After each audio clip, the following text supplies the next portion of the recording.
Hi hello అందరికీ welcome to my channel my home activities. So ఇవాళ నేను నూనెంకాయనైతే ఎలా చేయాలో నా స్టైల్లో అనేది మీకు చూపిస్తానండి. సో నూనెంకాయ అంటే వేరే ఏం కాదు, మీరందరూ కూడా వేరే పేరుతో పిలుస్తారు, దాన్ని గుత్తి వంకాయ అనే అంటారు కదా. సో నేనైతే నూనెంకాయ అని పిలుస్తాను. మీలో ఎంతమందికి నూనెంకాయ అంటే ఇష్టమో కామెంట్ అయితే చేసేయండి. సో నూనెంకాయ కోసం ఫస్ట్గా వంకాయలను నేను ఈ విధంగా వీడియోలో చూపిస్తున్న విధంగా కట్ చేసుకుంటున్నాను. సో చాలామంది బ్యాక్ సైడ్ నుండి కట్ చేస్తారు కదా, నేను ముందర కాడలన్నీ కూడా కట్ చేసుకొని 4 ఘాట్లు అయితే పెట్టుకుంటాను. ఇలా అయితే ఆ కాడల వల్ల కూర అనేది ఒగరు చేదు కొంచెం రాకోకుండా ఉంటుంది. సో ఇలా చూపిస్తున్న విధంగా 4 పీసులుగా కట్ చేసుకొని మనము సాల్ట్ వాటర్లోకి అయితే వేసుకోవాలి. ఇలా వేయడం వల్ల వంకాయలు త్వరగా నల్లగా అనేది అవ్వవన్నమాట. సో మనం కూర గ్రేవీ ప్రిపేర్ చేసుకునే లోపు ఇవి అలా ఉంటాయి. ఇప్పుడు మనం గ్రేవీకి రెడీ చేసుకుందాం. ఒక మిక్సీ జార్ తీసుకొని అందులోకి వెల్లుల్లి, వేయించి పెట్టుకున్న పల్లీలు, అలాగే 2 నుండి 3 వరకు ఉల్లిపాయలను సన్నగా కట్ చేసుకొని వేసుకుందాం. అలాగే 3 టమాటా ముక్కల్ని కట్ చేసి వేసుకోవాలి. కొద్దిగా అల్లం, కొంచెం కొత్తిమీర, అలాగే పసుపు, కొద్దిగా ధనియాల పొడి, అలాగే రుచికి సరిపడా ఉప్పు, కారం కూడా వేసుకొని వీటిని మెత్తటి గ్రైండ్గా చేసుకోవాలి. మెత్తటి పేస్ట్ లాగా అనమాట, ఎక్కడ బరకగా ఉండకూడదు. సో ఇప్పుడు మనం దీనికి పోపు పెట్టుకుందాము. ఇప్పుడు స్టవ్ ఆన్ చేసుకొని ప్యాన్ పెట్టి అందులో కొంచెం ఆయిల్ వేసుకొని ఫస్ట్గా మనం వంకాయలను అయితే ఫ్రై చేసుకుందాం ఇందులో. సో ఇలా ఫ్రై చేసుకొని వేయడం వల్ల ఏమవుతుందంటే మసాలాలో బాగా అనేది ఉడుకుతాయి అన్నమాట. ఇవి త్వరగా అంటే ఎక్కువ లేట్ లేకుండా ఈ వంకాయలు ఉడికిపోతాయి అన్నమాట. సో ఇలా ఫ్రై చేసుకోవడం వల్ల టేస్ట్ కూడా చాలా బాగుంటుంది. ఒకసారి వీలైతే ఇలా ట్రై చేయండి. సో ఇప్పుడు ఈ వంకాయలన్నింటినీ కూడా మీడియం టు లో flame to medium flame adjust చేసుకుంటూ ఈ వంకాయలను కొంచెం బ్రౌన్ కలర్ వచ్చేంత వరకు కూడా ఫ్రై చేసుకోవాలి.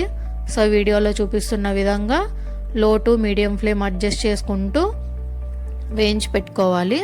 సో ఇలా వేగిపోయిన వాటిని మనం పక్కకు తీసుకుందాం. ఇప్పుడు మనం గ్రేవీకి పోపు పెట్టుకోవాలండి.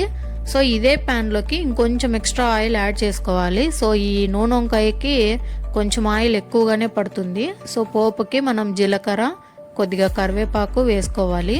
ఇప్పుడు ఈ కరివేపాకు కొంచెం రోస్ట్ అయిన తర్వాత ఈ మిక్సీ చేసి పెట్టుకున్న ఈ పేస్ట్ అంతా కూడా ఇందులోకి వేసేసుకోవాలి. సో వేసుకొని మనం దీంట్లో ఉండే పచ్చివాసన అంతా వెళ్ళిపోయేంత వరకు, ఆయిల్ పైకి తేలేంత వరకు మూత పెట్టయితే ఉడికించుకుందాం. సో చూస్తున్నారా, ఆయిల్ పైకి తేలుతూ ఉంది కదా. ఇప్పుడు మనం గ్రేవీలోకి కొద్దిగా వాటర్ అనేది యాడ్ చేసుకుందాము. సో మనకు గ్రేవీ థిక్గా కావాలంటే వాటర్ కొంచెం తక్కువగా వేసుకోవాలి. గ్రేవీ కొంచెం పలుచుగా కావాలంటే నీళ్లు కొంచెం ఎక్కువ వేసుకోవాలి. సో ఇలా చూపిస్తున్న విధంగా ఈ పచ్చివాసన అంతా పోయేంత వరకు ఈ గ్రేవీ కొద్దిగా ఫ్రై చేస్తూ కలుపుతూ ఉండాలి.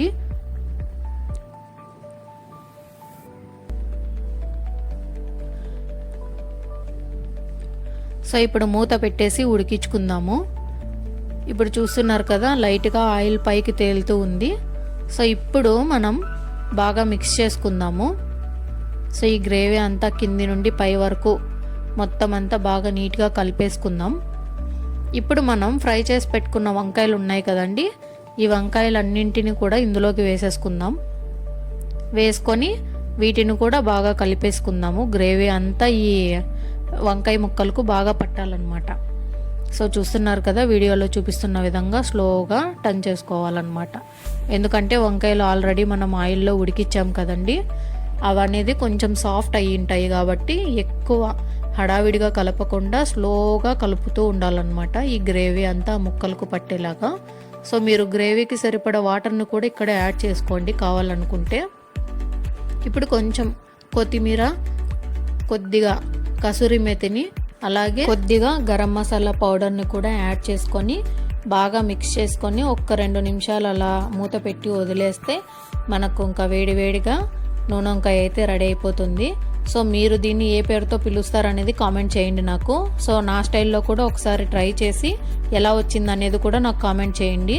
సో చూస్తున్నారు కదా, ఆయిల్ పైకి తేలుతూ నూనె వంకాయ అయితే రెడీ అయిపోయింది అనమాట. సో చాలా టేస్టీగా ఉంటుందండి ఇది, చపాతీస్లో కానీ బగారా రైస్లో కానీ.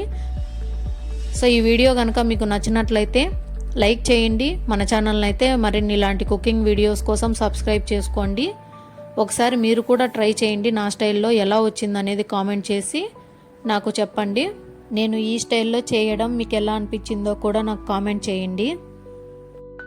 చూస్తున్నారా, కలర్ఫుల్గా ఉందన్నమాట. నూనె వంకాయ అయితే రెడీ అయిపోయింది. Thanks for watching guys.